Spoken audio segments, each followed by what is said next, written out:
Eu, então, sou a Prof. Vanessa, eu sou formada já há 6 anos como médica veterinária e também tenho feito mestrado nessa área de clínica e cirurgia de pequenos animais.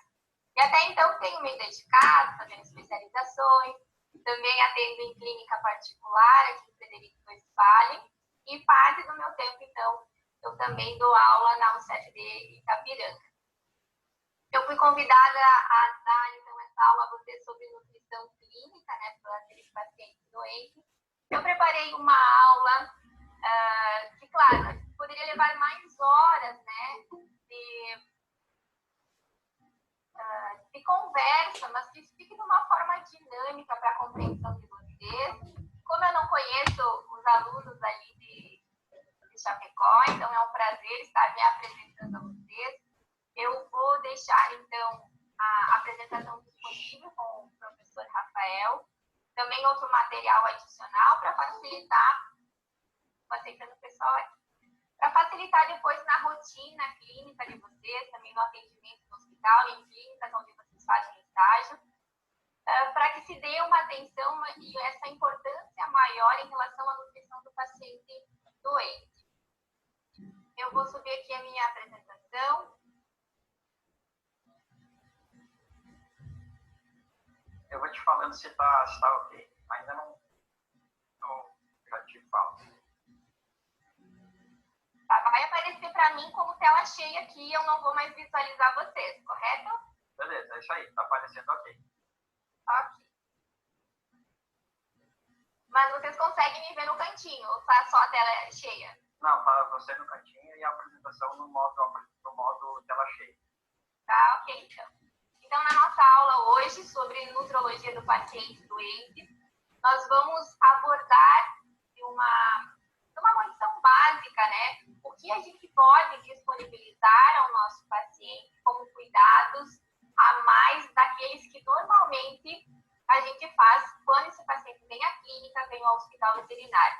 Então, ele já chega para nós apresentando já alterações sistêmicas e eu acredito que a maioria já vai olhar a questão de desidratação, TPC, o estado, né, mental desse paciente, mas poucas vezes se dá aquela importância de avaliar o estado nutricional do nosso paciente. Então, isso tem sido discutido, até mesmo estudado muito, para que esse suporte também seja dado ao paciente, pois auxilia muito em relação à recuperação dele, também quanto à metabolização de drogas que são aplicadas nele, de acordo com a doença que ele estiver apresentando.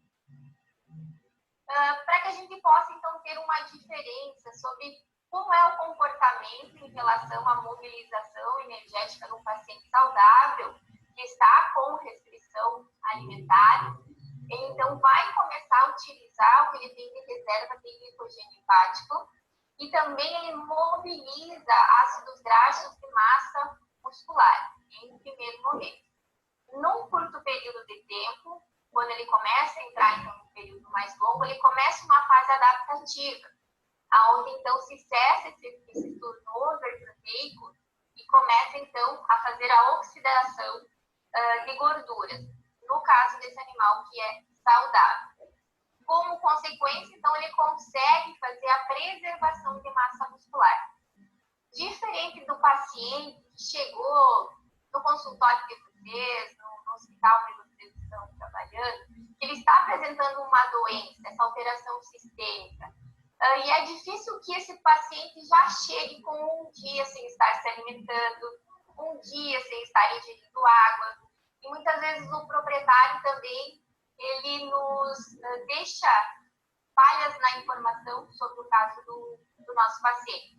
Então, o animal já está apresentando um catabolismo muscular, muitas vezes já a longo prazo, estão hiporéticos, anoréticos há mais de 4, 5 dias.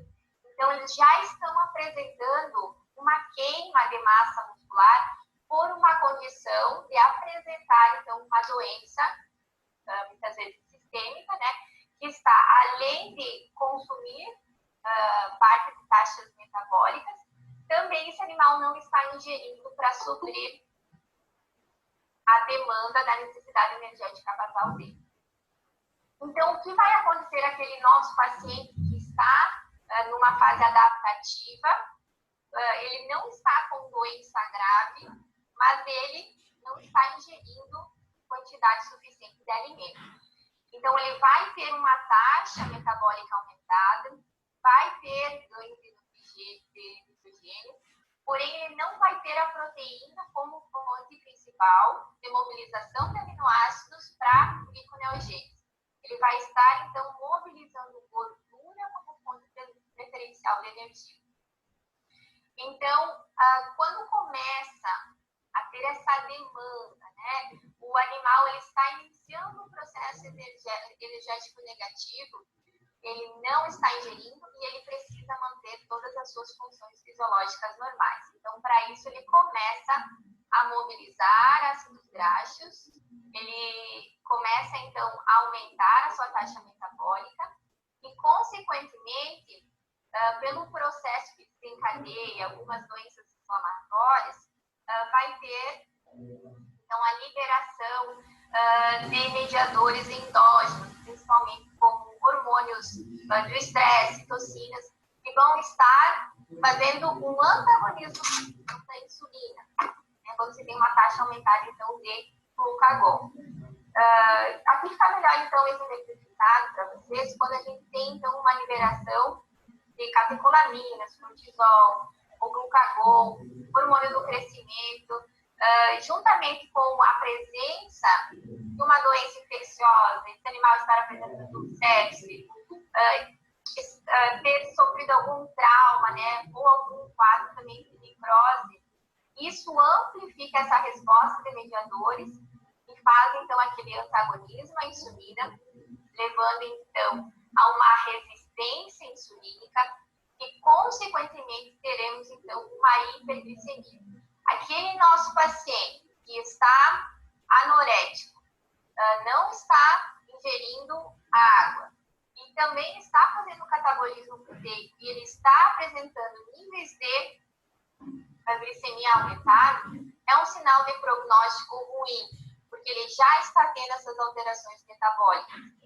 Então, a glicose, ela não limita a lipólise e proteólise. Então, vai continuar tendo mobilização de ácidos graxos, vai continuar tendo a mobilização e catabolismo, então, de aminoácidos, para que você possa ter a gliconeogênese para suprir essa demanda energética que o paciente está apresentando. Então, isso tudo vai gerar um estado de hipermetabolismo, aquele catabolismo que o paciente está apresentando, e também um aumento da necessidade energética, por ele não estar ingerindo alimento e ele precisar queimar, mobilizar as fontes que ele tem para suprir suas funções fisiológicas normais. Então, o nosso paciente ele vai ter uma menor dependência da glicose como fonte energética, é mantida a lipólise, a necessidade energética ela é aumentada e ela depende da proteólise, ao contrário, como nós vimos agora há pouco sobre aquele animal que ele tem privação de alimento, mas a prioridade dele depois é fazer queima de gordura, mas manter a sua quantidade de massa muscular. Então, a glicose, ela não vai limitar o nosso paciente doente a mobilização de ácidos graxos e de aminoácidos no catabolismo muscular. Consequentemente, esse paciente ele vai entrar, então, num quadro de desnutrição. Ele vai apresentar, além de toda essa alteração metabólica, muitas vezes piora no quadro clínico, de acordo com a doença primária que ele vai estar apresentando. Passando, então, a um longo tempo, né, depois da fase adaptativa, o animal está com baixa ingestão de nutrientes, vai aumentar a demanda energética e vai, então, se manter num quadro que a gente chama de balanço energético negativo. Já vai estar apresentando resistência insulínica, ele vai ter perda de massa muscular, esse animal vai ter perda de peso, o proprietário vai estar informando a vocês que assim que se espera, né, que o proprietário ele nos traga informações a respeito do animal a longo prazo, né, que tenha chegado até aquele momento. Então, todas essas alterações, de acordo com a ausência da ingestão da alimentação, alimentação, o animal vai, então, se apresentar num quadro de balanço energético negativo.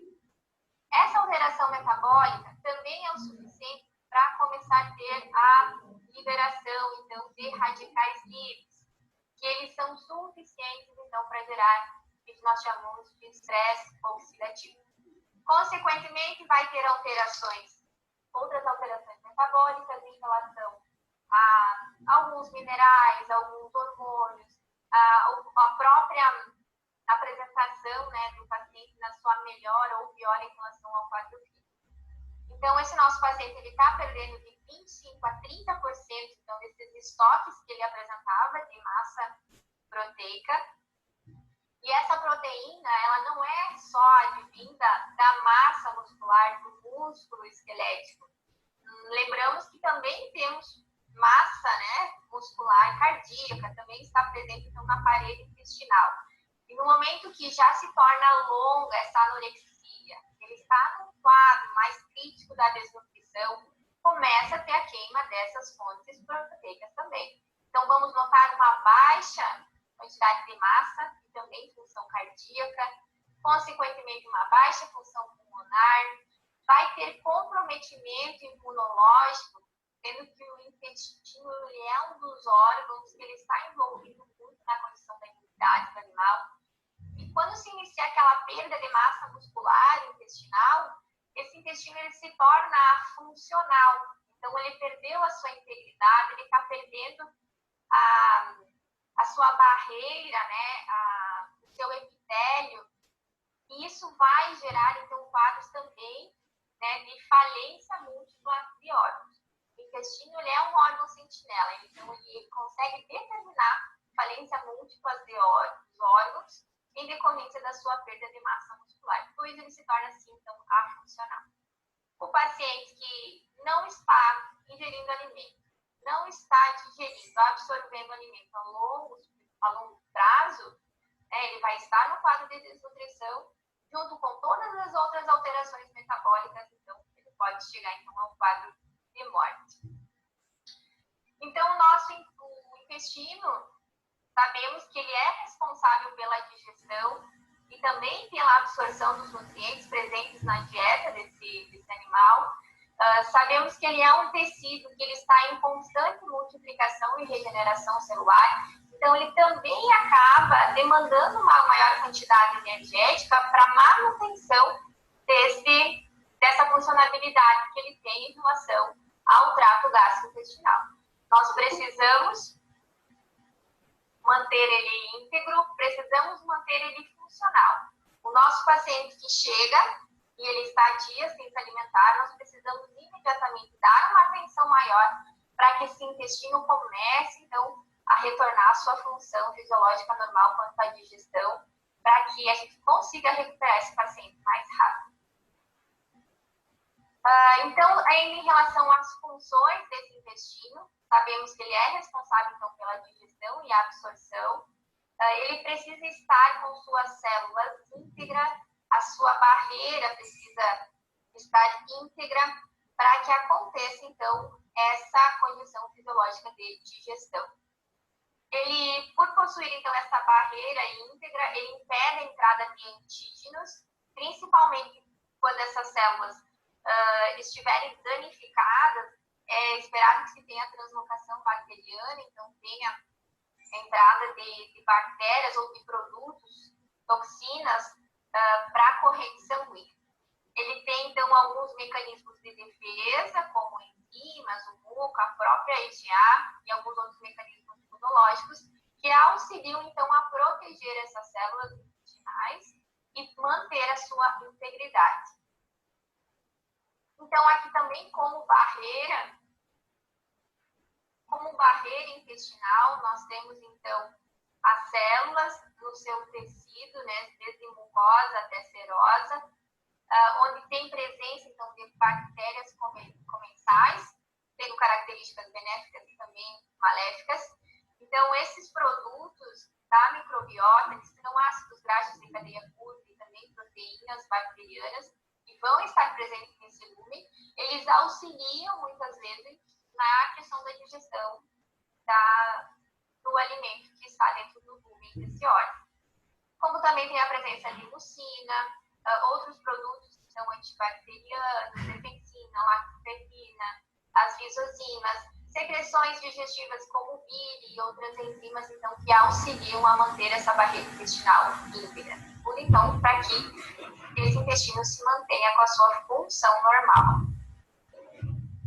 Em relação à sua morfologia, então, se tem aquela barreira mucosa não imunológica, que ela é, então, relacionada quanto ao pH das secreções do trato gastrointestinal tem, em relação à saliva, à acidez gástrica, aos sais biliares, e a peristalse também em relação à movimentação desse conteúdo dentro do intestino.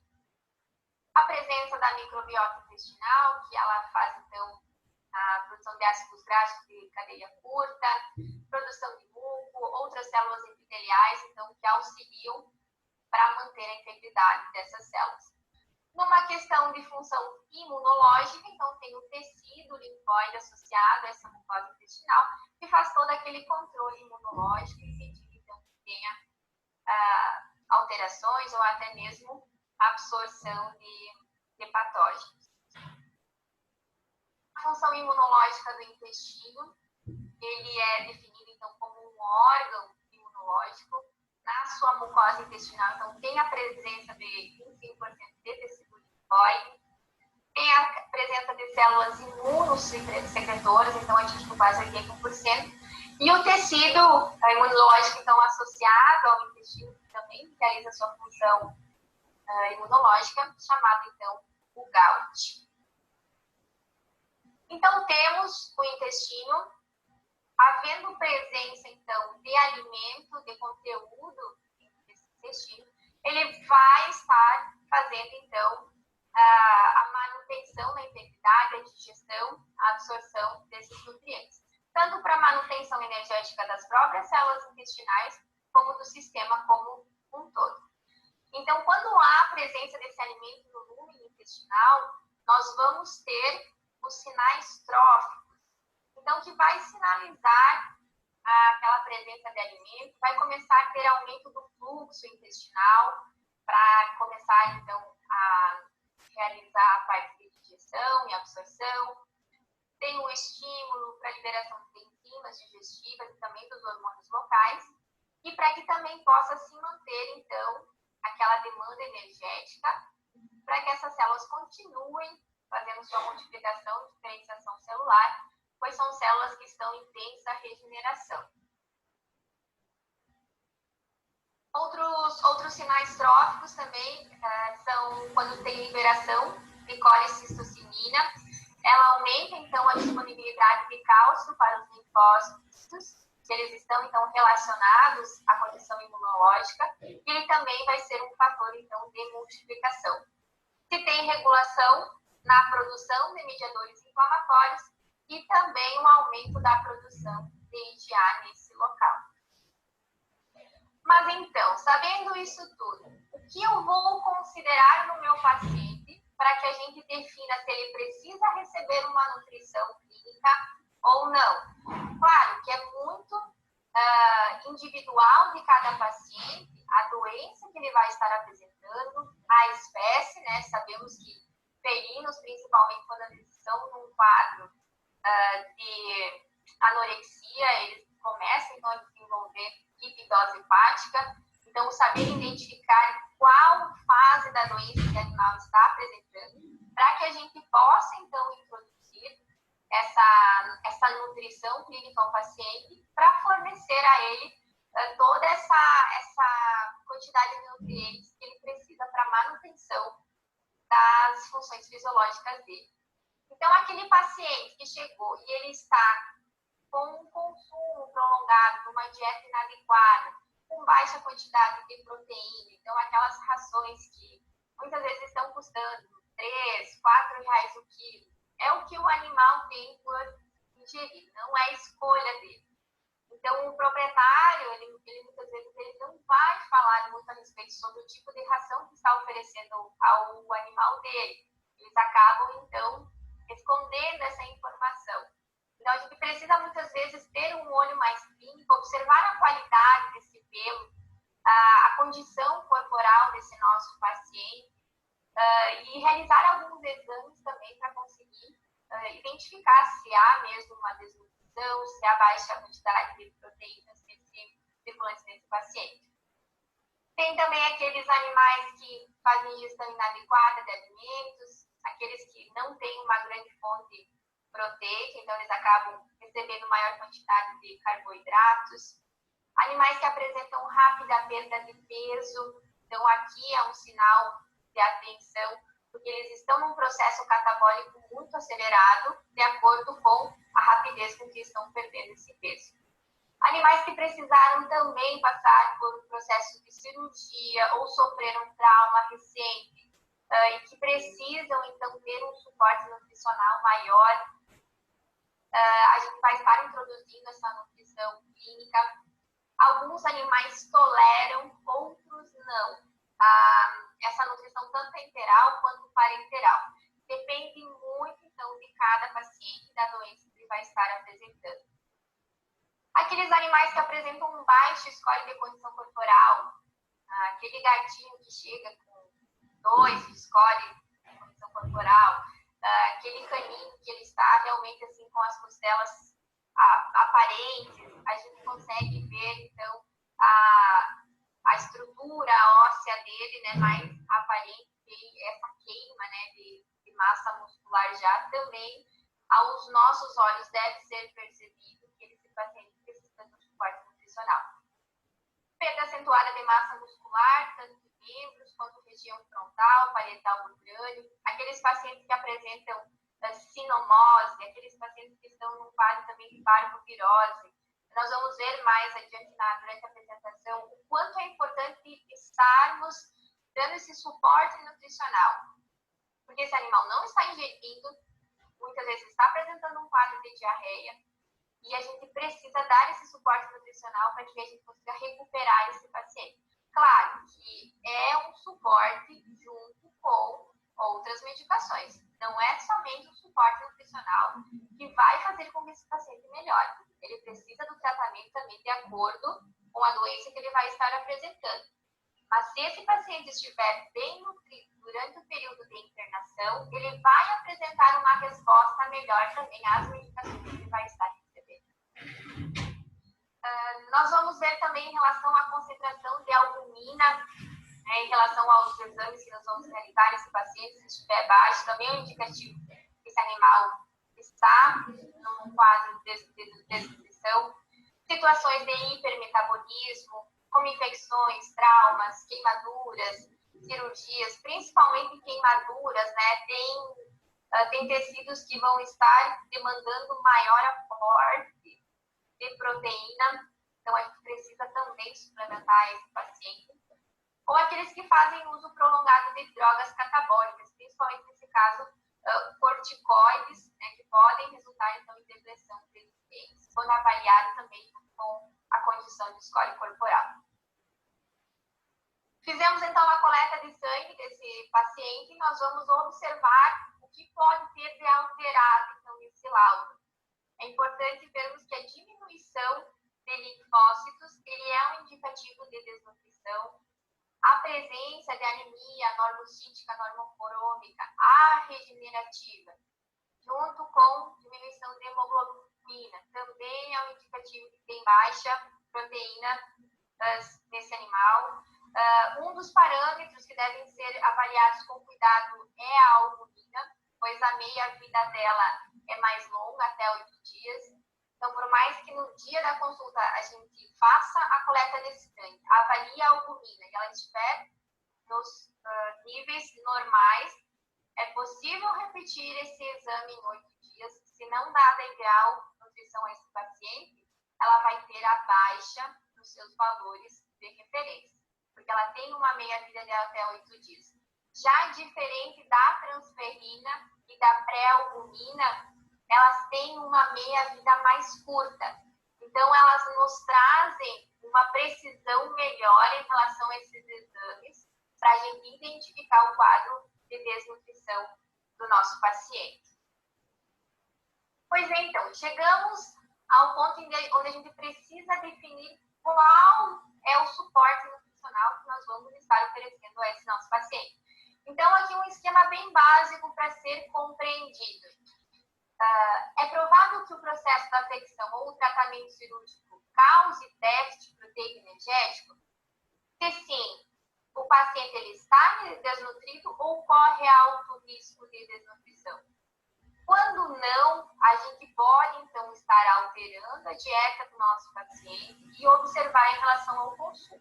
Oferecer um alimento mais palatável, desconhecido, com maior quantidade de proteína. Como sabemos, tanto o cão quanto o gato, eles são carnívoros, então a preferência deles é por fontes proteicas de origem animal. Quando esse paciente, sim, está apresentando, então, uma possível desnutrição, nós precisamos avaliar se ele tem o trato gastrointestinal funcionando normal ou não. Se nós temos, então, estômago, intestino, sem presença de vômito, sem presença de diarreia, nós podemos, então, utilizar a alimentação forçada, ou quando a gente não consegue atingir essas necessidades via oral, nós vamos, então, instituir a terapia nutricional enteral. É aqui onde nós podemos, então, colocar sondas nesse paciente, tanto nasoesofágica, nasogástrica, a esofagostomia, a gastrostomia e a própria jejunostomia. Então, a gente pode estar disponibilizando alimento para esse animal, mesmo que não seja por vontade dele estar ingerindo, mas que com sonda por várias alimentações, onde a gente consegue já repor essa perda nutricional que ele teve e estar recuperando ele, tirando ele do balanço energético negativo. E quando nós não temos, então, a função intestinal ativa, onde esse animal muitas vezes está com vômitos recorrentes, crônicos, diarreia intensa, já é percebido que se trata o gastrointestinal, ele não vai aceitar bem uma dieta enteral. Então, nós podemos oferecer ao paciente a terapia nutricional parenteral, onde tanto por via venosa periférica ou central, nós conseguimos disponibilizar a ele nutrientes prontos para o consumo e também para que a gente consiga normalizar a necessidade energética basal dele. Prof, eu posso continuar?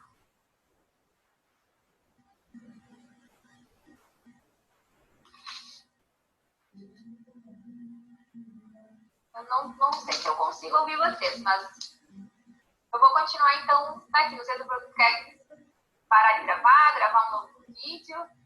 Não, desculpa, eu fui clicar aqui no abrir a câmera e o telefone e cliquei no ir para uma chamada, cliquei no telefonezinho do meio aqui. Aí tu só repete, desculpa.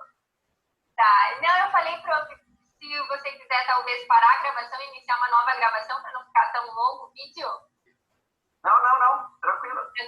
Tranquilo. Só o pessoal aí não fica acanhado, né, moçada? Se vocês não tiverem com dúvida em alguma coisinha, eles têm muita vergonha de pedir coisas básicas, né? Porque eu noto isso que, tipo, eles não sabem um termo e para eles pode parecer, meu Deus, se eu pedir isso, deve ser uma coisa tão boba, né? Então, às vezes, eles deixam de fazer algumas coisas e vão acumulando, né? Vão acumulando.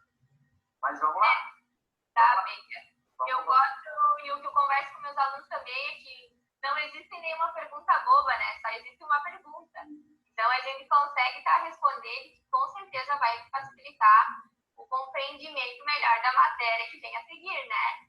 Não adianta a gente parar, não estar compreendendo, talvez, o que seria uma terapia energética integral. Então, isso. Quer dizer isso, né? Exatamente. E daí, quando eles perceberem que essas perguntas vão ajudando ele a gostar mais do conteúdo, eles vão começar a fazer. Mas isso talvez demore mais tempo, né? Lá no 7º, 8º semestre, a gente começa também. Exato, não, tranquilo, Bruno. Mas vamos lá. Tá. Alguém tem alguma pergunta até agora? Professora, por gentileza, eu preciso ouvir sua opinião. É Vanessa, né? Isso. Olha, eu sempre gostei muito da parte de nutrição de animal e os aminoácidos essenciais, né? Lá os 10 aminoácidos de origem de proteína animal. Eu sei que o cão e o gato exigem necessidades especiais. Na sua opinião, tanto no patológico, que agora acho que nós vamos entrar aí nessa parte, eu estou adiantando talvez. Eu queria saber de você, professora, assim, ó, o cachorro, o cão, quais seriam os aminoácidos essenciais na dieta dele? Metionina, pela síntese proteica que dá o start. Pode continuar. A metionina é um, né? Tá? Nós temos vários aminoácidos essenciais para a nutrição, tanto de cão quanto de gato, né? Nós temos hoje algo que facilita muito, que são as rações comerciais, que elas já trazem esse suporte pronto, né? Nós vamos ver em seguida, tanto na questão da nutrição parenteral, nós podemos estar adicionando alguns aminoácidos, principalmente para felinos, né? Eles têm umas particularidades em relação a essa necessidade de aminoácidos. Então, é importante buscar a particularidade de cada animal. Já é diferente do bovino, concorda? Claro. Mas assim, então, professora, na tua experiência, o cão, quais seriam, assim, no ranking de 1 a 10, que são 10 aminoácidos essenciais, quais seriam os 3 ou os 2 essenciais que não pode faltar para o cão? Principalmente metionina e arginina, são os principais assim recomendados. Isso. E o gato, professor, em especial o felino?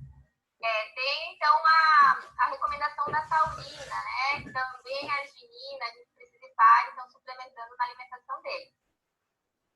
Certo. Então agora, professor, eu vou colocar em cima da mesa a minha grande dúvida. Eu já fiz nutrição de animal grande, de animal pequeno, tive aula com um professor que teve uma outra opinião. Ele dizia sempre que o gato, em especial, os felinos, necessitavam da metionina. A outra professora, antes de você vir dar aula para nós, ela citou a arginina como especial para o felino e o metionina para o cão. Então agora eu fiquei em extrema confusão. Eu queria saber a tua opinião para eu fechar a conta, entende? Metionina é para o gato realmente ou é para o cão? Qual é seu nome? Marcelo. Tá. Eu não sou especialista em nutrição animal. Eu estou sempre procurando buscar informações e a gente vê sempre novos artigos em relação ao que se traz de necessidade, porque ainda se desconhece muito nessa condição de nutrição clínica. O que vai ser mais essencial, o que vai ser menos essencial. Você sabe que são animais carnívoros, a origem de oferta, né, de proteína a esses pacientes tem que ter origem em proteína animal. Então, não há o que dizer a você o que está errado e o que está certo. Existem opiniões diferentes, certo? Então professora, claro, desculpa interromper, já interrompendo. Então, eu posso dizer que a metionina, se a gente pensar lá na tradução da síntese de proteína, né, para um anabolismo proteico, por exemplo, a metionina é chamada como start, ela que liga e inicia a síntese proteica. Então, dá para nós fechar o raciocínio com a sua opinião que a metionina é para ambos os animais, cão e gato? Sim, com toda certeza, porque ela está dentro de síntese também de várias outras condições metabólicas, né? Então, ela é fundamental, ela é essencial. Eu até mesmo não diria que ela seria mais essencial que talvez a arginina, que ela seria mais essencial que alguma outra, entende? Riboflavina, que também muitas vezes precisa administrar, né, suplementar em algumas dietas. Todas são importantes. Algumas precisam de maiores quantidades e outras de menos, mas todas são essenciais. Tanto que se você buscar mais sobre artigos acadêmicos, sobre essa nutrição clínica, né, tem muito a se descobrir, principalmente quando a gente precisa suplementar o nosso paciente doente, que até há pouco tempo era utilizado até mesmo fatores de doença para a gente estar administrando maior quantidade energética a esses pacientes. E hoje a gente não usa mais esse fator de doença, porque já se entende, nós vamos ver em seguida no conteúdo, que não é necessário, que a gente já consegue suprir a demanda energética dele, mesmo num cálculo padrão, para a necessidade energética de manutenção. Então, isso está sempre se buscando, né, ter entendimento do que mais o gato precisa, do que mais o cão precisa, porque são espécies diferentes, concorda? Concordo. Então, assim, eu não sei o que está errado, qual está está certo, mas que existe uma discordância, muitas vezes, da quantidade a ser mais de uma ou ser mais de outra. Então, professora, já que a gente está tratando de um paciente doente, eu posso colocar como foco, assim, aumentar a metionina? Tá, mas aí depende. Ou é muito prematuro? Tá, aonde você quer aumentar a metionina? Em que doença você quer fazer isso? Você agora há pouco disse que o animal chegou com as costelas aparecendo e tal. Isso é característico do catabolismo proteico, né? Sim, ele está acumulando. Nós precisamos repor essa perda energética nele.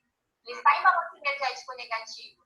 Então, nós precisamos, além de tirar ele do quadro de subnutrição, parar esse catabolismo proteico, a gente vai repor, né, essa reserva e também a demanda que ele precisa para as funções fisiológicas da taxa metabólica basal dele.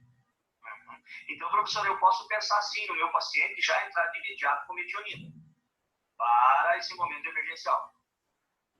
Pode, não vou te dizer que não, né? Você pode, mas não tô. Mas dentro das não pode, né? Mas é uma suplementação que você vai estar dando a ele. Claro que não somente isso, né? Entre outros nutrientes também vai ser fundamental. Não parece, professora, mas você me ajudou muito, porque esse raciocínio, essa briga dos aminoácidos com cão e gato, eu até hoje não digeri, mas agora você me ajudou a entender bastante coisa. Obrigado, viu? Desculpe interromper a aula. Não tem problema. Por isso que é tão importante, né? Nós, veterinários, nós temos hoje um conhecimento muito do que é nome de princípio ativo, né?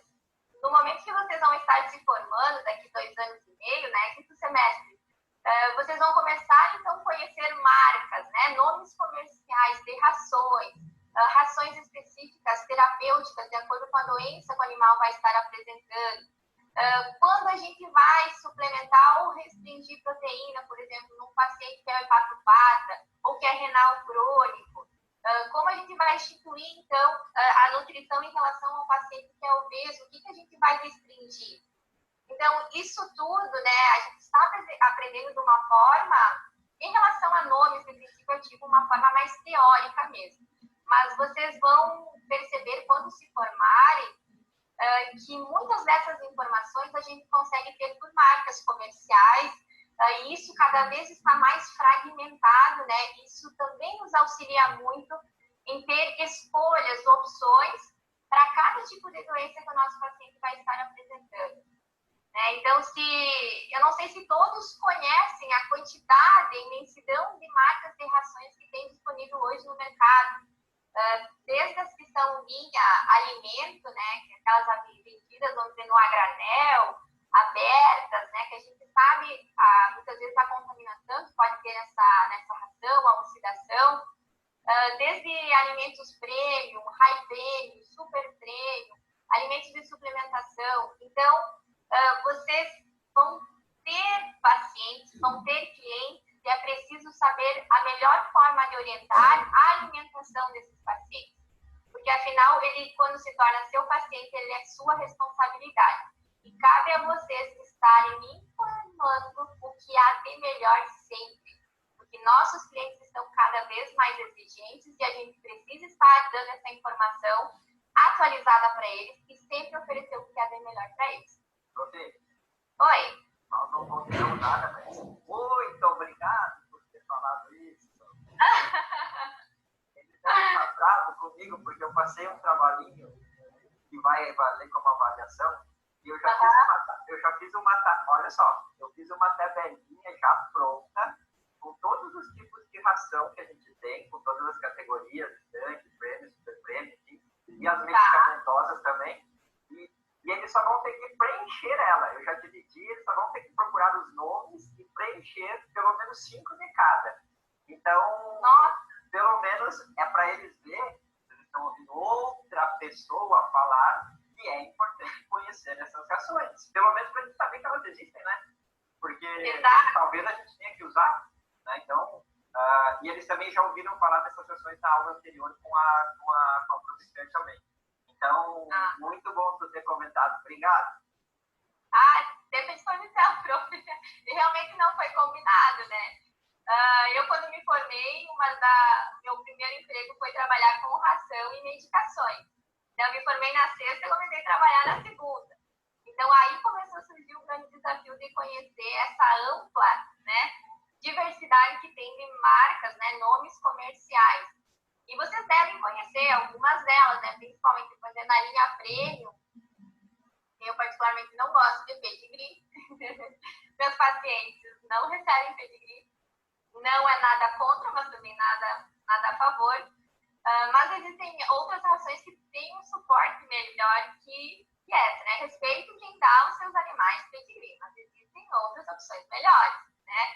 Então, nessa linha premium, tem a Golden, tem Tridog, Monelo está crescendo um pouco também agora, está melhorando, né? Linhas super premium, tem a High Premium, que é a Gran Plus, né? A mais conhecida, outra super premium, Royal, ND, Premier, Eucanuba, tem Natural, tem Equilíbrio. Então, é uma gama de rações que existe. Isso é importante nós, veterinários, conhecermos e os nossos clientes conhecem. E eles comparam qualidade, eles comparam o preço que está na loja, do preço que está na internet.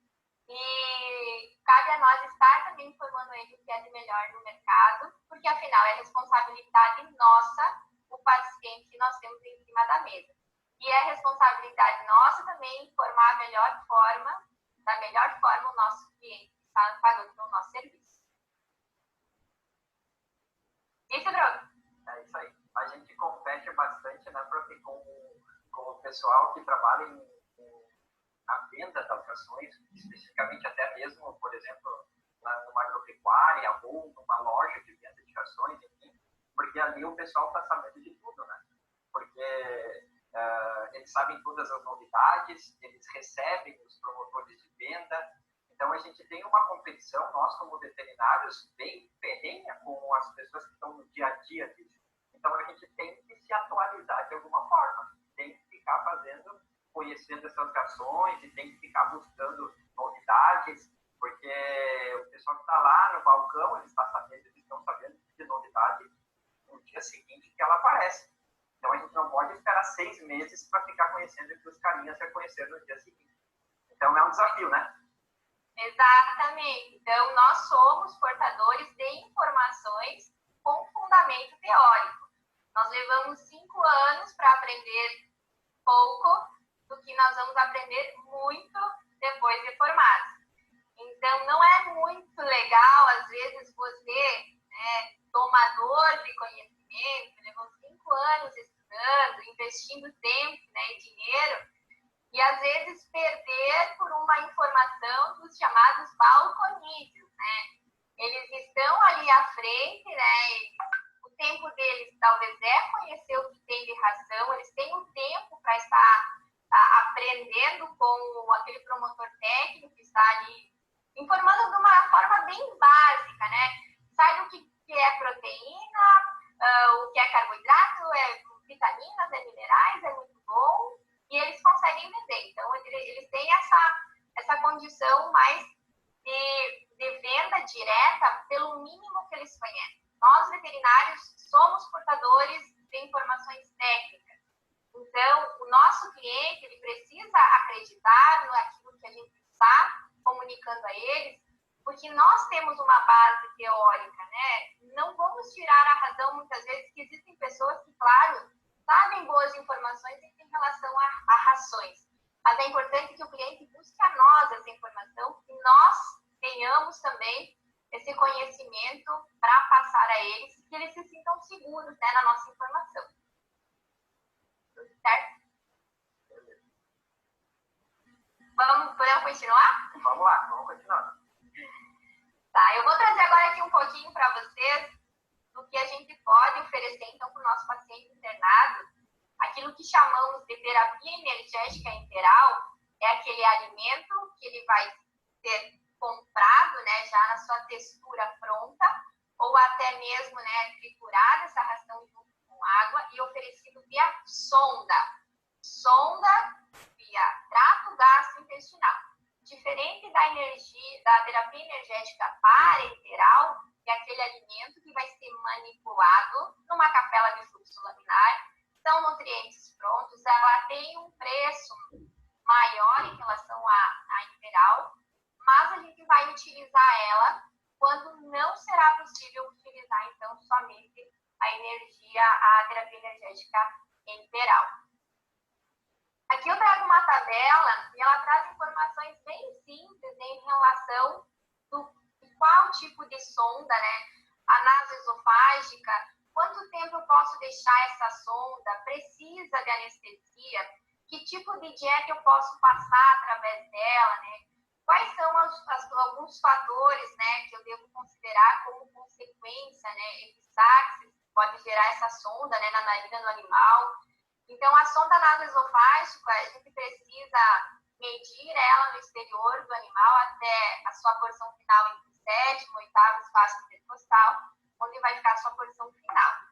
Então, melhor ainda vai ser se nós conseguirmos fazer um raio-x para ter certeza que essa sonda está posicionada da forma correta. Já a sonda nasogástrica, a porção final dela vai ser dentro do estômago.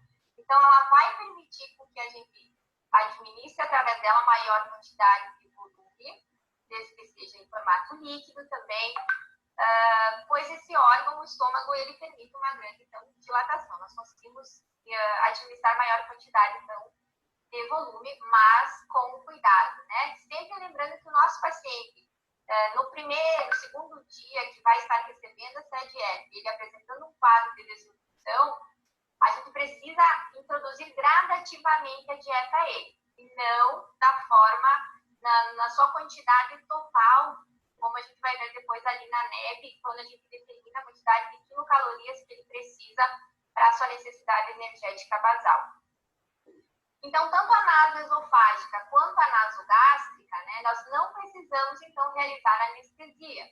Aquele paciente que ele nos deixa introduzir a sonda através da narina e que ele também se comporta, né? Ele não tenta tirar, por mais que a gente precise colocar o colar elisabetano nesse paciente, mas que ele se comporte e ele permita que a gente administre alimento até que ele tenha uma melhor recuperação. Pois, dali talvez 2 a 3 dias, se ele estiver numa condição melhor, nós muitas vezes optarmos por fazer uma esofagostomia, ele é um paciente que já vai estar mais estabilizado, então ele nos permite então, fazer um processo anestésico nele. Onde a sonda esofágica, então, nós vamos estar fazendo uma abertura no esôfago, introduzindo essa sonda ou tubo esofágico na porção lateral esquerda, né, da porção cervical do animal. E essa sonda a gente pode deixar, então, por semanas ou por meses. Mas é válido lembrar que essa sonda, para ser introduzida, o animal precisa estar sedado. Então, existem também algumas dietas específicas que podem ser administradas por essa sonda. Alguns cuidados em relação ao manuseio dessa sonda, sempre procurar deixar ela limpa logo após introduzir a alimentação. E os animais, eles têm uma tolerância maior com essa sonda, em comparação à nasogástrica, à nasoesofágica, porque ela vai ficar ali na narina, vai estar incomodando, muitas vezes vai estar irritando esse animal.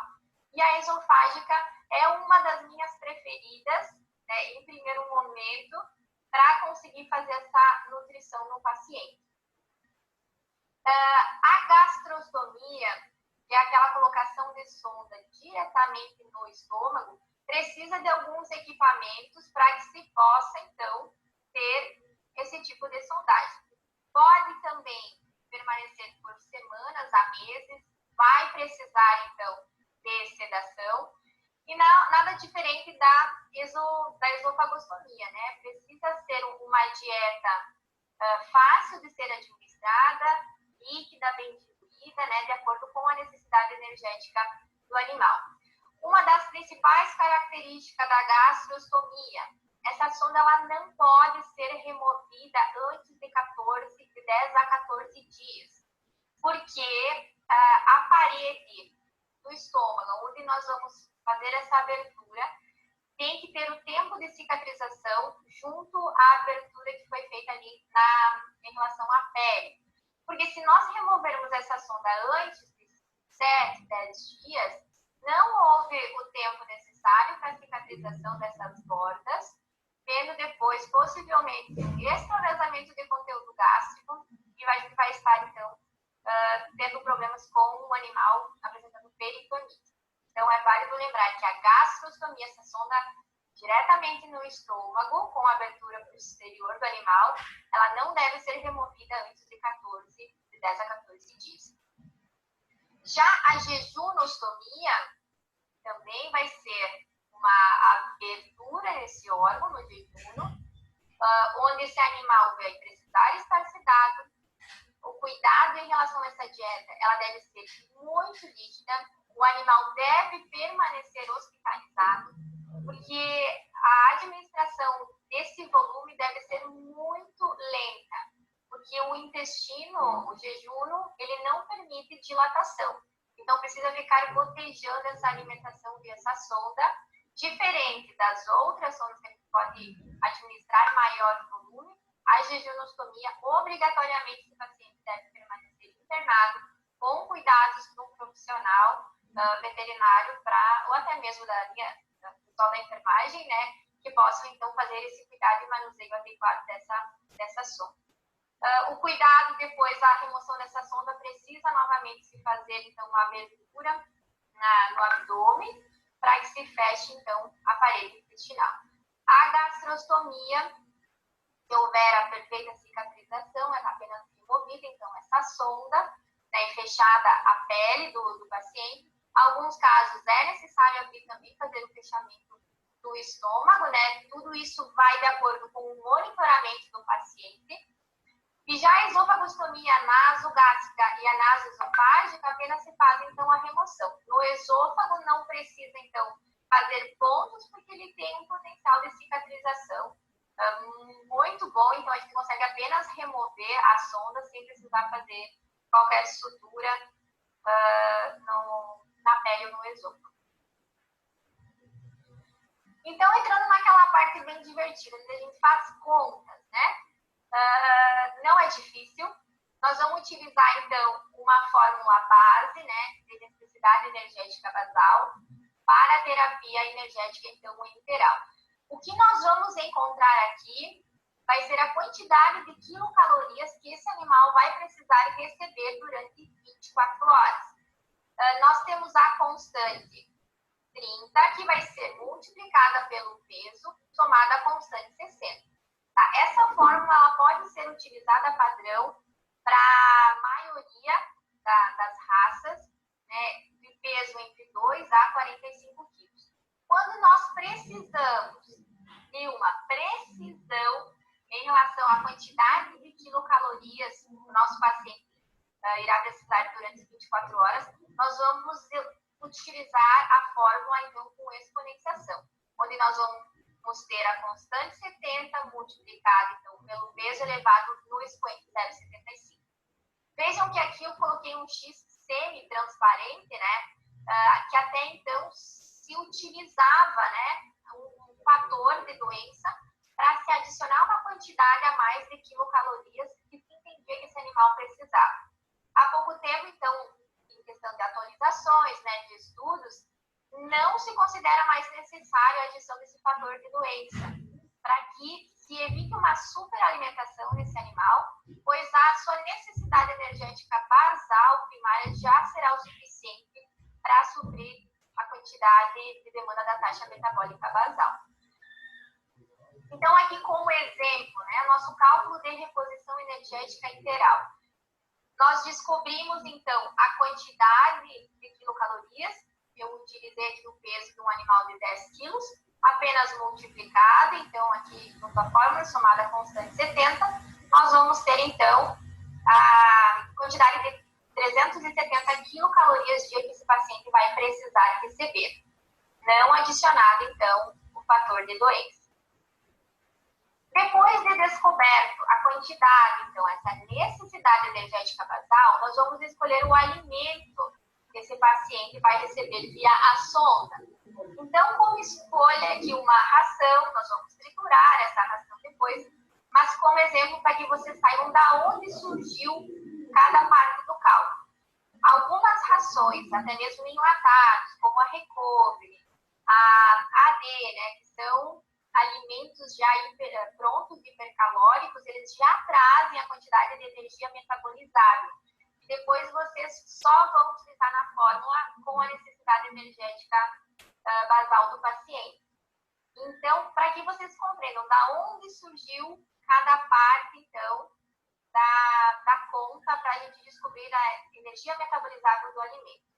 Eu coloquei aqui, então, os níveis de garantia, isso todo produto apresenta, né, na sua embalagem, a quantidade de umidade, proteína, extrato etéreo, matéria fibrosa e matéria mineral. Nós temos uma fórmula já para que a gente encontre, então, a quantidade de carboidratos, que são os extrativos não nitrogenados. Nós temos a constante 100, onde nós vamos diminuir dos demais nutrientes, que é a umidade, a proteína, a extrato etéreo, fibra e matéria mineral. Então, aqui eu apenas, então, substituí os valores, né, da umidade, do extrato, da proteína, extrato etéreo, fibra e matéria mineral. Então, nós chegamos a uma porcentagem de carboidratos nesse alimento de 29,5%. Depois nós vamos aplicar, então, esse valor dentro da segunda fórmula, onde nós vamos, então, definir a energia metabolizável em 100 gramas desse alimento. Só fizemos, então, a substituição dos valores. Eu deixei de cores iguais aqui, para vocês visualizarem da onde surgiu a quantidade de gordura, a quantidade de carboidrato, a quantidade de proteína. Eu gosto de fazer, às vezes, uns slides meio coloridos. Não é que pareça, né, que talvez seja algo, vamos dizer assim, a lado primário para entender em relação à cor. Mas eu vejo que a gente consegue ter um entendimento melhor quando associado, então, a cores, principalmente cálculos. Pelo menos os meus alunos gostaram em Itapiranga. Nós conseguimos, então, substituir os valores e definimos a quantidade de energia metabolizável que esse alimento tem em 100 gramas. Mas nós vamos precisar depois dessa quantidade transformar a quantidade de quilocalorias em 1 grama. Então, é só mesmo aqui uma migração de vírgula, onde nós vamos ter 2,83 quilocalorias em 1 grama desse alimento. Temos já a necessidade energética basal, então apenas nós vamos dividir a NEB pela energia metabolizável do alimento. Nós teremos aqui, então, a quantidade que esse animal precisa receber por dia desse alimento em gramas, certo? Então, o que vai ser a nossa taxa metabólica basal? Né? Ela vai corresponder a 65% a 70% das necessidades energéticas desse animal, da energia metabolizável. Então, vejo que até 50% dessa taxa é para manutenção celular e outra é para funções de suporte.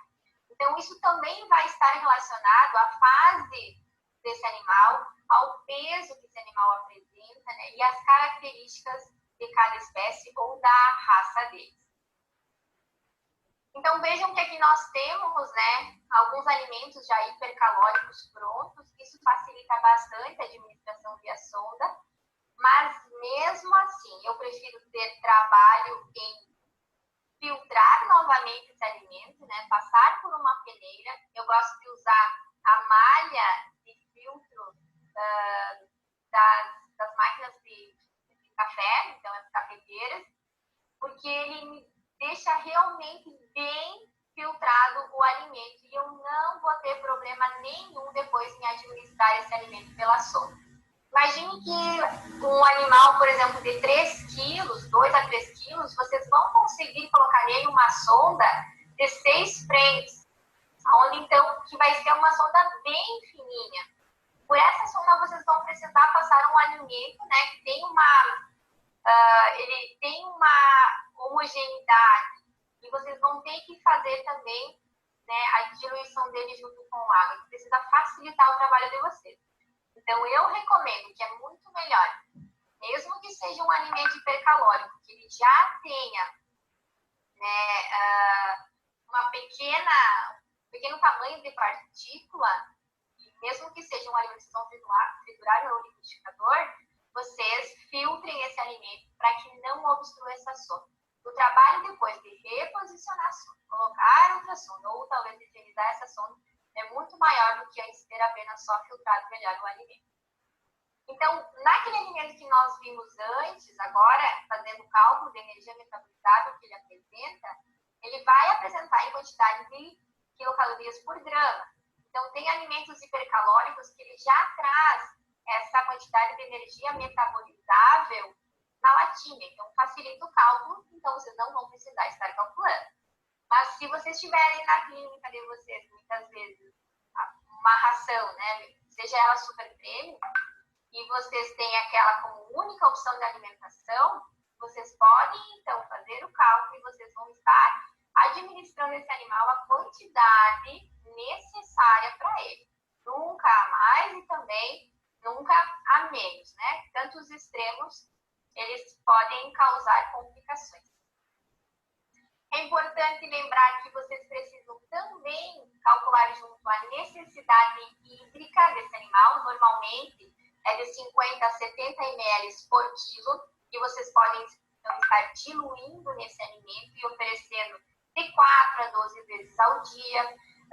Como comentei antes, precisa ser feita aquela introdução gradual, então, do alimento naqueles pacientes que estão há muito tempo sem se alimentar. Gatos, então, no máximo 40 ml por vez que vocês aplicam, até 4 a 6 vezes ao dia. Junto, então, com a necessidade basal calórica e a hídrica, pode-se ter alguns adicionais. Então, muitas vezes uma fêmea que está já há 15 dias, né, pós-parto, ela está alimentando praticamente 18, 12 animais.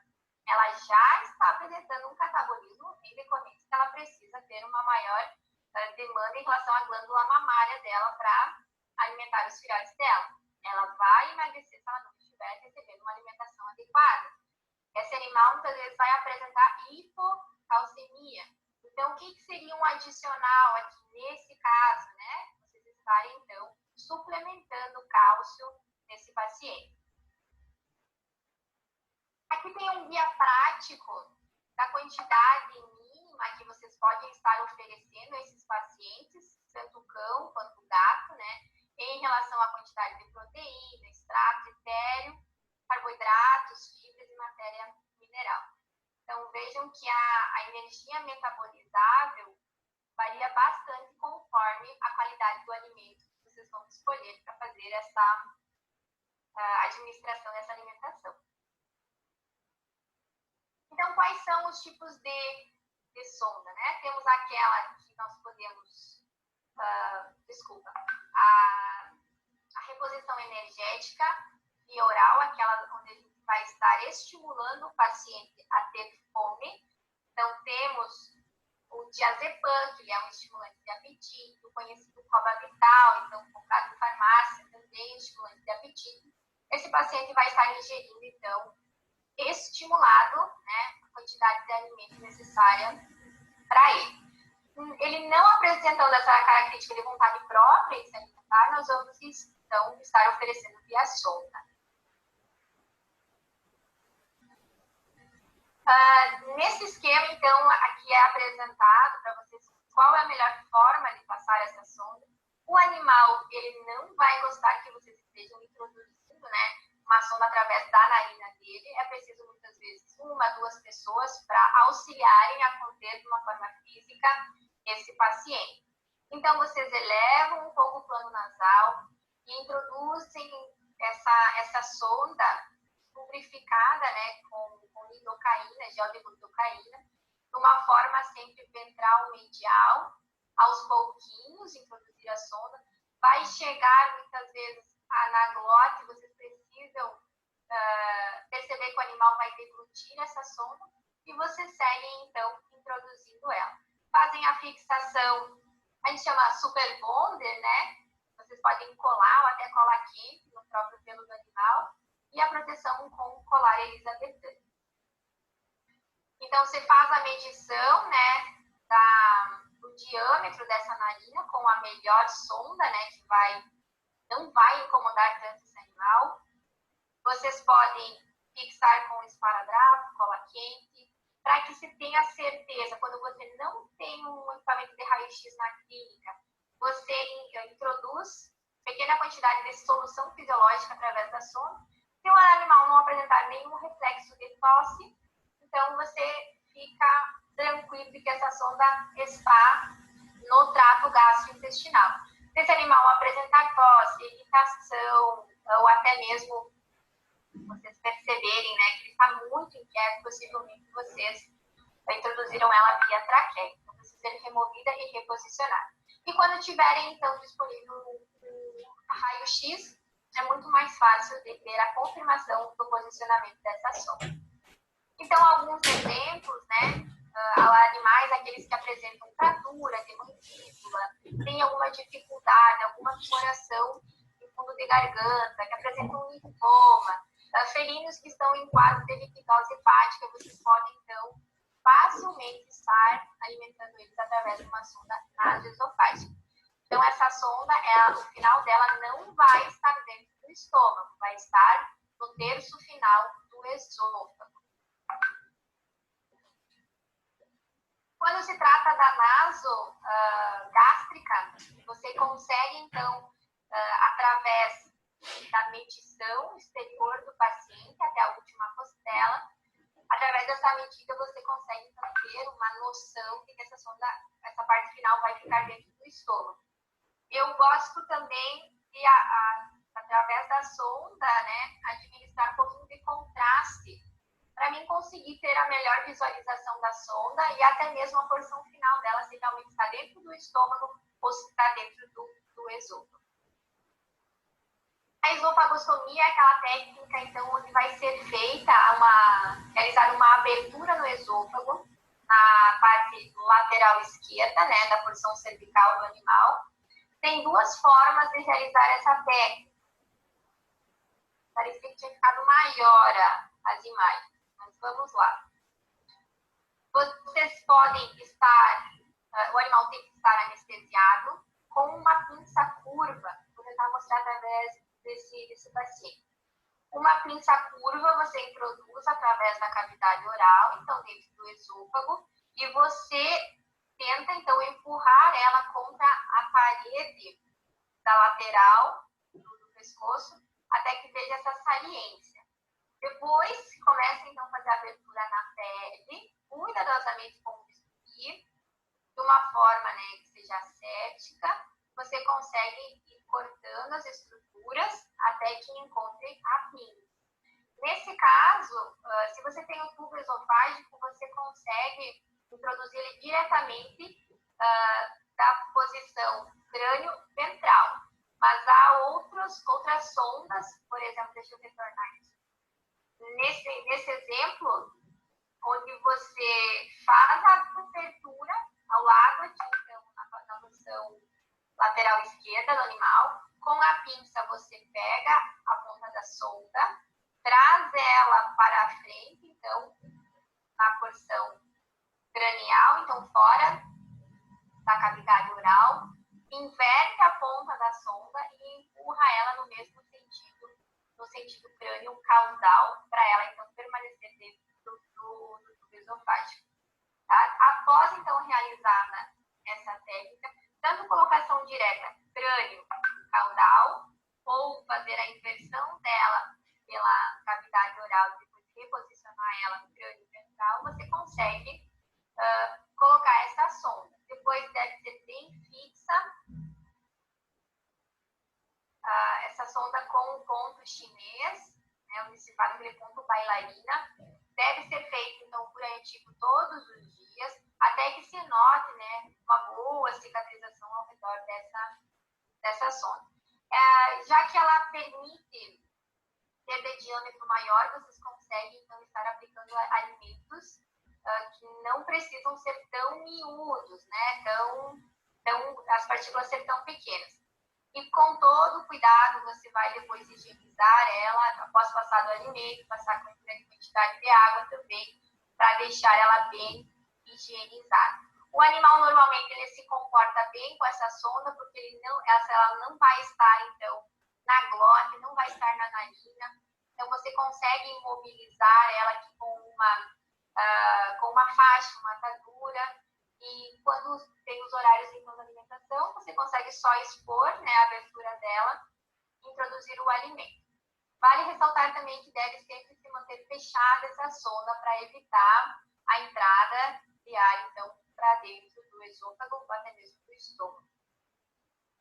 Então, o alimento você pode triturar ele, fazendo então a diluição com água, fazer a introdução e a sonda e a adequada higienização pós-alimentação também. Além de você poder estar administrando a alimentação nessa sonda, dependendo da medicação que esse paciente vai estar recebendo, você também pode fazer então a aplicação via essa sonda. Facilita bastante, então o animal ele não sabe o que você está aplicando, né? Ele muitas vezes fica imobilizado porque ele continua deglutindo, de acordo com o volume que você aplica. Mas ele não vai reagir, muitas vezes como a gente tenta introduzir via cavidade oral, facilita muito nós diluirmos a medicação e fazer via sonda enteral também. Já a gastrostomia, então, é aquela abertura do estômago com a lateral abdominal, do abdômen. Você precisa ter um aplicador, o equipamento próprio para fazer essa aplicação de sonda. Então, dependendo do tamanho do animal, você vai ter o tipo do aplicador. Esse animal precisa estar sedado. Você vai introduzir esse aplicador pela cavidade oral, passando pelo esôfago até o estômago. Da mesma forma como no esôfago, você vai direcionar a ponta dele para a parede, aqui nesse caso abdominal. Através do local onde tem essa proeminência, né, do aplicador, você vai colocar um trocater, onde através dele você vai passar um fio guia. Depois de colocado esse fio guia dentro do aplicador, você remove a outra parte, então, do trocater, e você passa o fio guia até a cavidade oral. Quando chega na cavidade oral, você fixa ele na sonda que tem um balão na ponta aqui. Então, você vai puxar essa sonda através do fio guia até que ela chega aqui no estômago. Depois que ela sai, então, da pele, aqui na parede, na musculatura, né, na pele, você faz a fixação dela. Então, é isso que permite a boa fixação da sonda. Então, a presença desse balão na ponta da sonda, onde você tem a abertura, né, da mucosa do estômago, junto aqui também com a parede muscular e da pele. Então, essa sonda ela não pode ser removida antes de 10 dias, porque senão não vai ter cicatrização adequada aqui no local da colocação dessa sonda. Então, aqui no paciente, vejam que tem o aplicador, é introduzido através da cavidade oral. Você sente, então, a saliência dele, se coloca, então, é como se fosse uma agulha maior, onde você consegue introduzir dentro da ponta do aplicador. Através desse canal, você passa o fio guia até a cavidade oral. E depois do fio guia, você puxa, então, a sonda para que ela, então, fixe a parte do balão dentro do estômago e a sua porção inicial fique externalizada. Deve ser bem fixa, realizar curativos nesse local também para que não tenha contaminação. E sempre realizar da forma mais asséptica possível. Esse tipo de sonda permite que também seja administrado um grande volume de alimento dentro do estômago, pois afinal ele permite essa dilatação e comporta grande quantidade de alimento. Animais então caquéticos, que muitas vezes nos é permitido, né, a aplicação, colocação dessa sonda, facilita bastante a administração de alimentos. Até porque o diâmetro dela pode ser de 10, 12, 14 frentes. Então, a administração facilita quando o diâmetro dessa sonda é maior. Aqui em gatos também, então não é incômodo a eles, né, mas eles ficam protegidos dessa sonda e o animal permite a presença dessa sonda. Então, o animal precisa colaborar. Também pode ser, então, administrado administrado o alimento sólido, triturado com água, ou aquele alimento que ele também é comprado, então, pronto. A jejunostomia, então, será necessário fazer a abertura da cavidade abdominal, identificação do órgão do jejum, abertura, também colocação da sonda. Esse tipo de sonda animal deve permanecer internado, deve ser constantemente monitorado, pois esse tipo de sonda tem também uma característica de consequência que pode ter extravasamento de conteúdo e ter como consequência uma peritonite. Então, aqui alguns dos produtos, né, que tem disponível no mercado, os mais conhecidos principalmente a AD e a Recovery, que elas já nos trazem a quantidade de quilocalorias que tem nesse alimento e facilita, né, por ela ser mais pastosa, né, sua textura, né, facilita bastante a administração via sonda.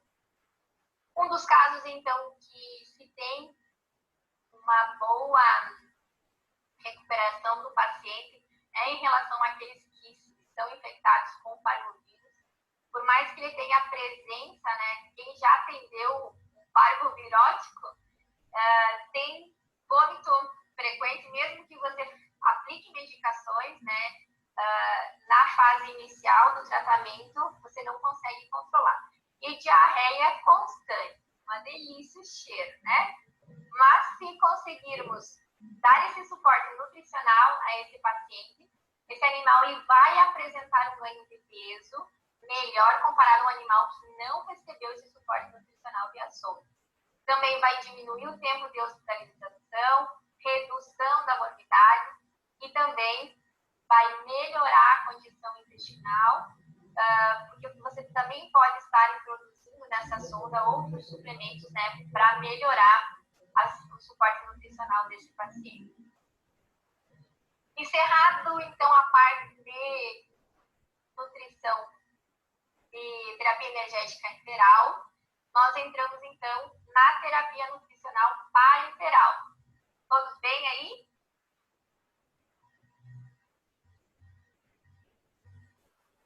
Todo mundo vivo, então, acho que... Tá, ok. Pode continuar? Podemos tocar, vamos lá. Tá bem. Tranquilo, então, Guilherme. É que eu não estou conseguindo visualizar aqui. Se nós temos um paciente onde não é possível, então, a colocação dessas sondas enterais, que eles também precisam de um suporte nutricional, muitas vezes mais imediato, né, para auxiliar a recuperação dele, nós podemos realizar, então, a terapia nutricional parenteral. Então, o nome é parecido, né, mas o que às vezes alguns alunos podem confundir é onde vai ser administrada essa alimentação. Não é alimento sólido, né, em relação, por exemplo, à ração ou uma pastosa, alimento hipercalórico. Isso são, então, nutrientes, aminoácidos, lipídios, a glicose, alguns suplementos também, como potássio, vitamina K, zinco também pode ser administrado através da via parenteral. Então, aqui o acesso vai ser venoso. Nós precisamos, então, acessar através da via periférica a veia cefálica ou acesso venoso central através da veia jugular. Então, quando nós vamos introduzir a parenteral, quando realmente nós não conseguimos ter nenhum sucesso com a enteral.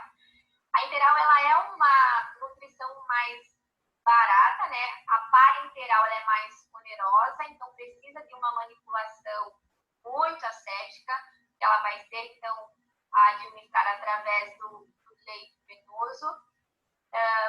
Essa manipulação, ela precisa ser em capela de fluxo laminar, ou numa farmácia de manipulação, ou tem ainda tipos, né, já manipulados prontos que você pode estar comprando.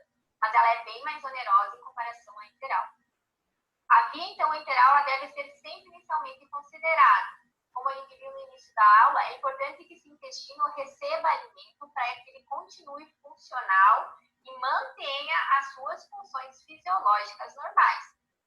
Mas quando quando a gente não consegue, né, manter esse intestino, o paciente não suporta essa alimentação, então a gente parte para nutrição parenteral. Então vejam que ele é um suporte nutricional mais seguro, né, por via enteral, prático, mais fisiológico e menos oneroso. Então, em comparação à nutrição parenteral, ela realmente é bem mais onerosa. Mas claro que a gente pode estar aplicando ela de acordo com a necessidade do nosso paciente. A recuperação também vai ser melhor. Quando o nosso paciente, então, ele não vai tolerar nenhum tipo de alimentação enteral, a gente deve, então, instituir a nutrição parenteral, que pode ser ela total ou parcial. Mas antes que a gente aplique a nutrição parenteral, é importante que esse animal esteja hidratado, que foram corrigidas, então, as suas perdas hidroeletrolíticas, que ele não tenha nenhum distúrbio ácido básico, então ele deve estar bem hidratado e não apresentar acidose ou alcalose, para que ele possa receber a nutrição parenteral e que essa cumpra com a sua função. Aquele paciente que está desidratado, que está muitas vezes em acidose, né? Nós vamos introduzir uma nutrição parenteral, nós podemos piorar o quadro do paciente ao invés de melhorar a condição dele. Então, ela é uma via de aplicação energética. Lembrando que o nosso paciente que vai receber essa alimentação, ele está apresentando subnutrição ou risco de subnutrição. E como que acontece a mobilização energética desse paciente para que ele se mantenha, né, em relação às suas taxas metabólicas. Ele tem o consumo primário, então, de glicogênio hepático, ele tem a preferência depois por massa muscular e depois, então, ele continua fazendo oxidação de tecido adiposo. Quando nós precisamos, então, introduzir a esse paciente essa nutrição, sabemos que ela é composta, então, por aminoácidos, dextrose, lipídios, vitaminas e minerais.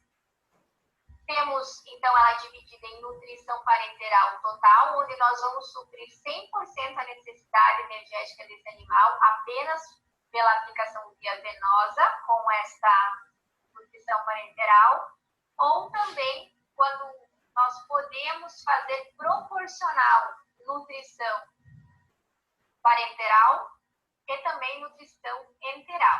Então, nós podemos aplicar esse composto, né, de nutrientes e também conseguir administrar alimento via sonda enteral. Então, nós temos a conhecida nutrição parenteral parcial. Da mesma forma como calculamos a NEB lá na terapia energética enteral, nós também vamos ter o cálculo de energia, né, de acordo com a necessidade energética basal do nosso paciente. Então, temos a fórmula padrão e também a fórmula mais precisa com exponenciação, tá? Tem aqueles que optam por fazer direto com o expoente. Não é difícil de calcular tanto no celular quanto na calculadora, mas é preciso saber fazer conta de exponenciação. Ou você pode, então, fazer a conta direta de NEB através da fórmula padrão. Descoberta, então, a quantidade de quilocalorias que esse paciente vai receber, nós vamos, então, acessar o nosso paciente. Se escolhermos pela nutrição parenteral total, ela vai, então, ser melhor aplicada através de um acesso venoso central. Então, nós precisamos colocar um catéter venoso central nesse paciente.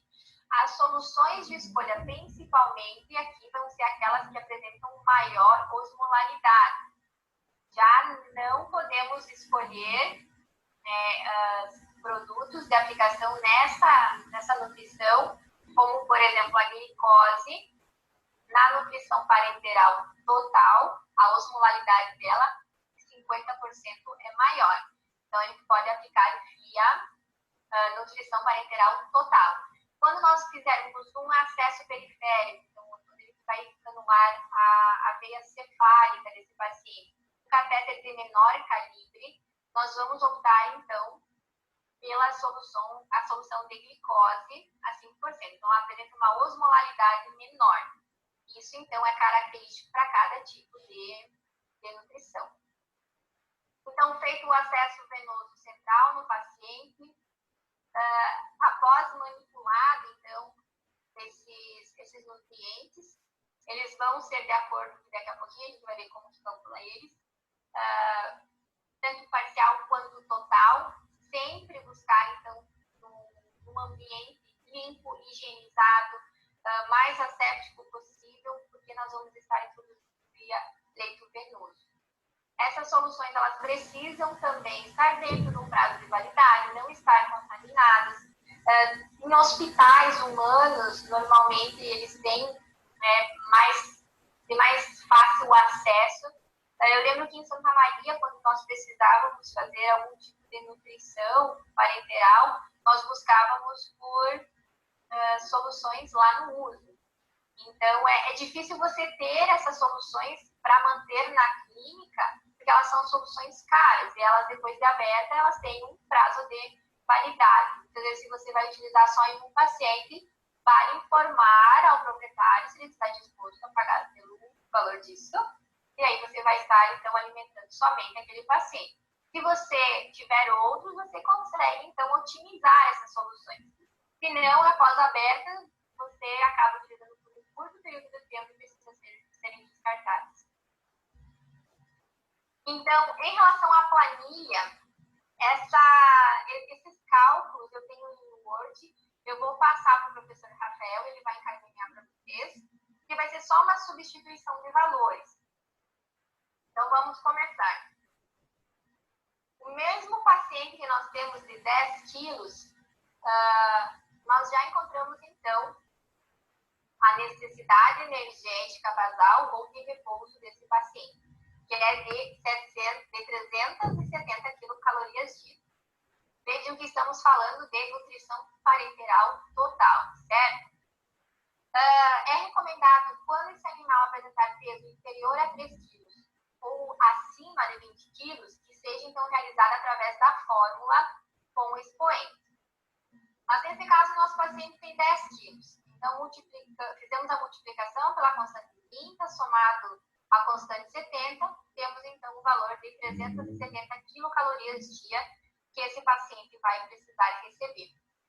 Depois, nós temos, então, uma definição de necessidade proteica, de acordo com algumas particularidades, né? Aquele paciente que é padrão, nós utilizamos de 4 a 5 gramas de proteína para cada 100 quilocalorias que esse paciente está necessitando. Então, quando nós temos o animal está apresentando uma insuficiência hepática ou renal, nós vamos utilizar uma menor quantidade de proteína. E vocês vão ter aula também, professora Rafael, a respeito da nutrição do paciente hepatopata, do paciente renal crônico, quando se faz a restrição de proteína, quando não se faz e o porquê que se faz, né, professor? Isso vai ser comentado, então, numa aula referente à nutrição de hepatopata e renal crônico. Ou aqueles pacientes que precisam de uma maior necessidade, né, que tiveram uma perda bem intensa calórica. Então, vocês vão utilizar uma maior quantidade de gramas de proteína para cada 100 quilocalorias da necessidade energética em repouso desse paciente. Escolhemos, então, 5 gramas de proteína para esse paciente.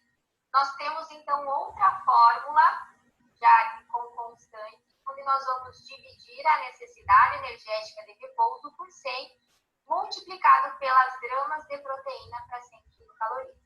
Nós vamos, então, definir aqui a quantidade de gramas da necessidade proteica por dia desse paciente. Aí nós vamos para o passo 3. Dessa quantidade de gramas que esse animal necessita, que são 18,5 gramas, nós vamos escolher uma solução de aminoácidos, onde tem 8,5%. Quando a gente faz a conversão dessa porcentagem em gramas, então é uma migração de vírgulas, onde nós vamos ter 0,085 gramas de proteína por ml.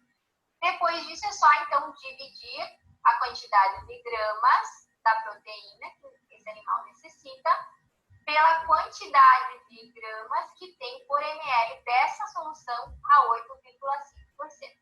Então, nós já vamos ter aqui a quantidade em ml de 217 ml de aminoácido que vai precisar ser manipulado para a nutrição parenteral total.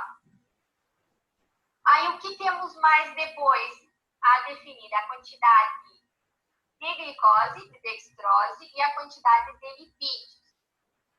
Então, as calorias fornecidas pela proteína é em torno de 4 quilocalorias por grama, que são subtraídas, então, da NER para obter as calorias não proteicas totais necessárias. O que vai ser isso? Se no nosso cálculo nós encontramos 18,5 gramas de proteína que esse animal precisa, nós apenas vamos multiplicar pela quantidade de quilocalorias que 1 grama de proteína tem. Nesse caso, nós vamos encontrar, então, 74 quilocalorias fornecidas pela proteína. Nós temos um total de 370 quilocalorias. Então, nós vamos diminuir 74 quilocalorias que vão ser fornecidas já em 217 ml de aminoácido. Essa subtração, nós vamos ter, então, a quantidade de quilocalorias que esse paciente vai precisar de uma fonte não proteica, que vai ser, então, a glicose e os lipídios. Mas essas calorias, elas são normalmente divididas. Então, 50% de quilocalorias não proteicas para lipídios e 50% de quilocalorias não proteicas para dextrose. Então, eu deixei bem descrito passo a passo como deve ser feito para facilitar depois também a aplicação desse tipo de terapia nos pacientes de vocês. Então, nós vamos escolher aqui uma solução de lipídios a 20% e uma solução de dextrose a 50%. Como eu falei antes, a dextrose 50% ela tem maior osmolaridade, então a gente pode estar administrando ela através da via venosa central. Então, depois que nós descobrimos a quantidade de quilocalorias não proteicas que esse animal precisa, nós vamos dividir entre lipídios e entre glicose. Nossa solução de lipídios, então, a 20%, ela apresenta 2 quilocalorias por ml. Então, nós apenas vamos dividir essa necessidade, 148, por 2 quilocalorias. Vamos descobrir a quantidade de ml que nós vamos precisar, então, manipular de lipídios. Da mesma forma se faz em relação à dextrose, onde nós vamos também subtrair a quantidade de quilocalorias, 148, dividido por 1,7 quilocalorias por ml. Esses valores aqui já são padrões, tá? Não tem da onde eu ter tirado por algum cálculo aqui na fórmula. Eles já são pré-determinados, pois é a quantidade de quilocalorias que tem em ml na solução de 50% de dextrose e aqui a quantidade de quilocalorias por ml que tem na solução de lipídios a 20%. Então, realizada essa conta, onde a gente define a quantidade de ml de aminoácidos, de lipídios e de dextrose. Isso tudo depois vai ser somado, onde nós teremos um total em ml dessa solução de nutrição parenteral total. O que é importante para essa administração?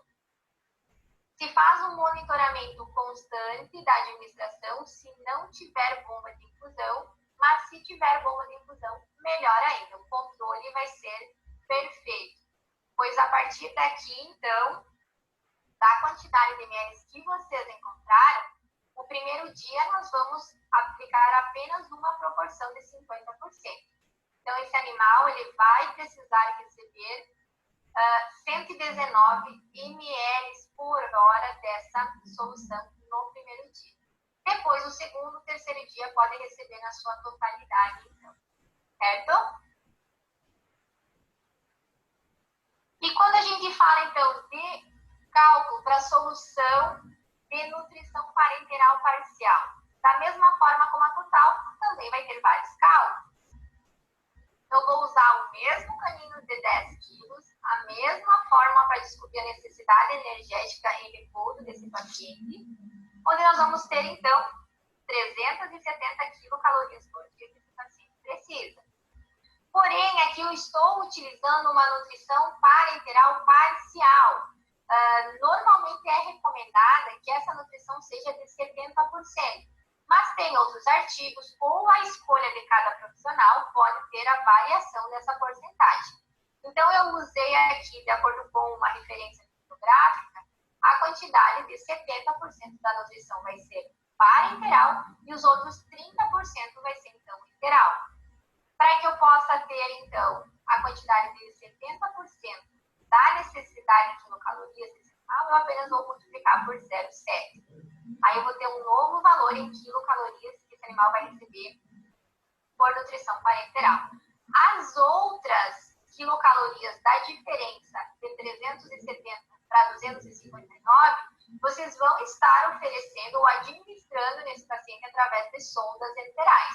Aí cabe a vocês decidir o melhor alimento, seja ele mais pastoso ou natural, um alimento pronto já, né, comercial, para estar, então, introduzindo essa quantidade de quilocalorias para esse paciente. Vamos trabalhar, então, agora só com a parenteral parcial. Nós temos, então, aqui também definidas algumas constantes nesses cálculos, onde o nosso paciente aqui ele tem 10 quilos, então nós vamos utilizar nas constantes de 6 a 10 quilos, onde nós vamos multiplicar, então, por 0,25, para descobrir a quantidade de quilocalorias para dextrose, por 0,25 também, que é outra constante, para descobrir quilocalorias de proteína, e por 0,50 para a gente definir a quantidade de quilocalorias de lipídios que esse animal precisa receber. Eu também deixei em cores diferentes aqui para facilitar, em seguida, para nós visualizarmos aonde saiu cada valor. Lembrem que na parenteral total a gente usa a dextrose 50%. Na parenteral parcial nós vamos usar, então, uma solução de menor osmolaridade. Aqui, nesse caso, então, a dextrose é 5%. Mas, da mesma forma, podemos utilizar aminoácidos a 8,5% e lipídios também a 20%. Tem outras soluções com outras concentrações também disponíveis. Vai da escolha de cada profissional, porque os cálculos que vão ser aplicados serão os mesmos, mas vai depender muitas vezes do que vai ter disponível para vocês e qual vai ser a escolha da melhor terapia para o paciente de vocês. Então, fazendo apenas o cálculo para a gente definir em ml, né, nós temos então 65 quilocalorias, que esse paciente precisa de dextrose. Nós vamos dividir, nesse caso, então, por 0,17 quilocalorias, que é essa solução de dextrose, a 5% no DD. Eu não sei se eu falo muito rápido, se vocês estão entendendo, tá? Mas isso depois vai estar disponível para vocês também.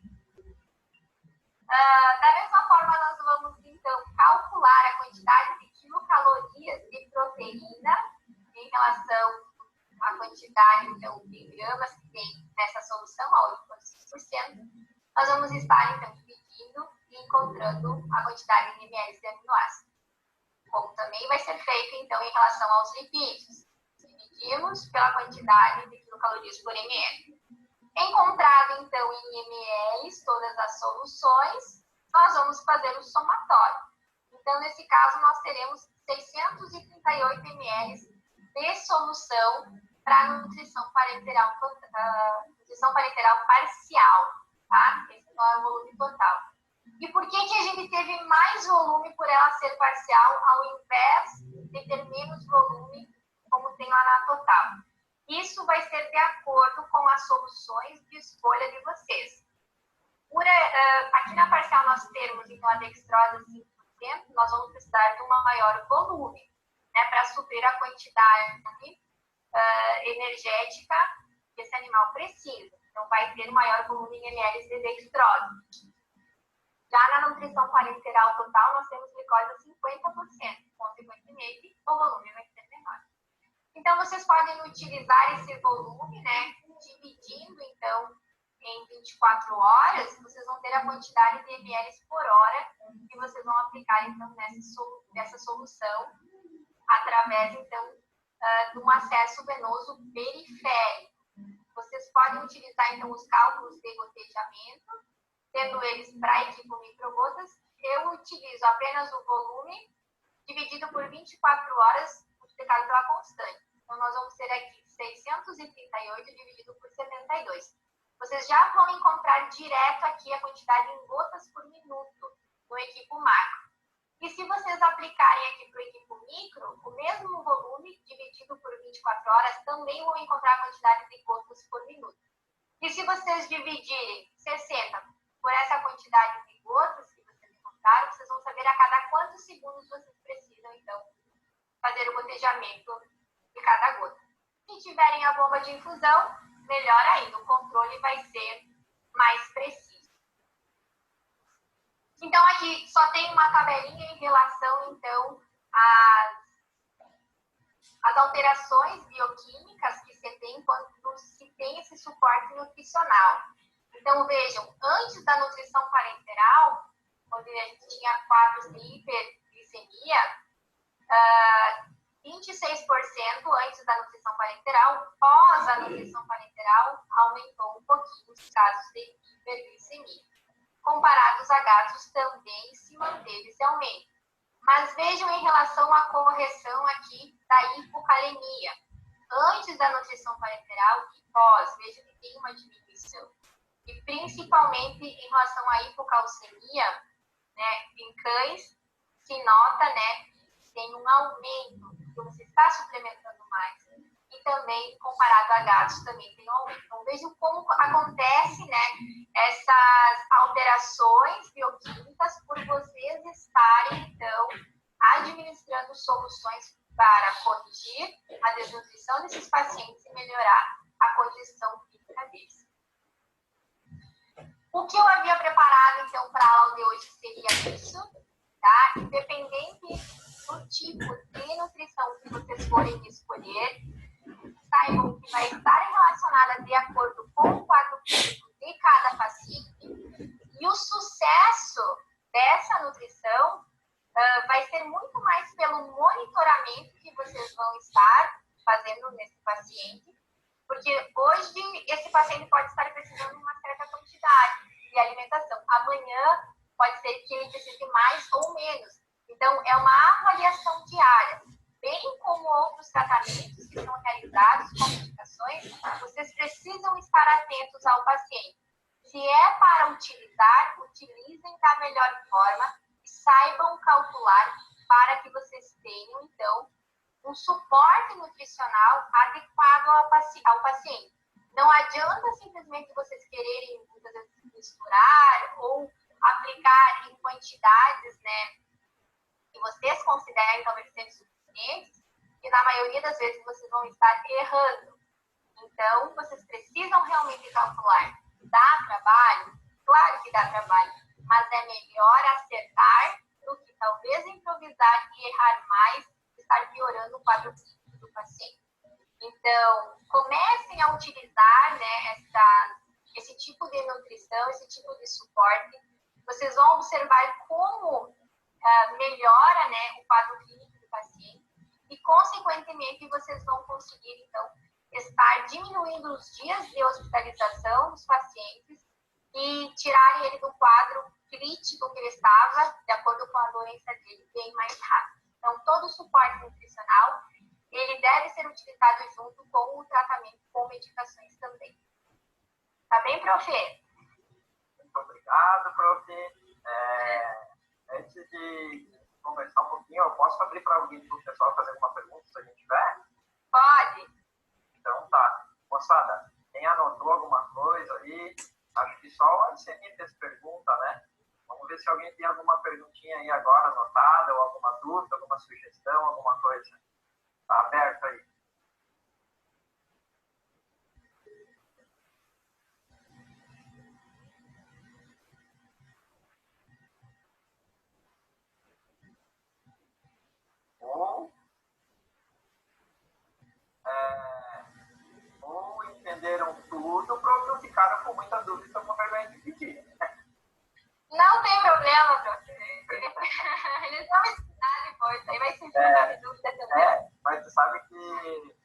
verdade, né, do pessoal aí também, né, moçada, é para a gente ver a importância que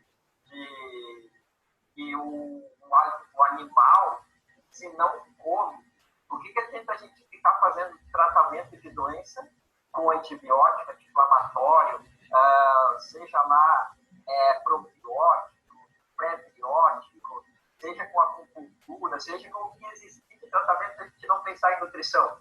Então, para os alunos verem, não precisa saber tudo agora, né? Não tem como, mas é para despertar, para a gente ver a importância, né, de uma situação em que muitas vezes a gente não dá bola. E como é que o animal vai recuperar de uma doença se ele não está comendo? Né? Como que nós vamos recuperar de uma doença se a gente não come? Então, é fundamental e por isso que tem que, apesar de, além de pensar em só comer, precisa aprender a fazer enquanto precisa comer. Que foi o que tu comentou muito bem aí com relação aos rabos que assustam um pouco, né? Mas que a gente precisa, né? A gente precisa, moçada, isso a gente tem que saber. Não adianta. Professor, isso aí alguém vai fazer para nós. Quem? E se tu estiver trabalhando numa clínica que é só você e mais um auxiliar veterinário e no início tu está sozinho, quem que vai fazer para ti? Então, isso aí não é uma coisa que é de outro mundo, é do nosso mundo e está aí para a gente ter que aprender a fazer. Eu queria fazer uma pergunta. Tu acha que esses animais são, talvez, por causa das sondas nas alimentações enterais, eles precisam alguma coisa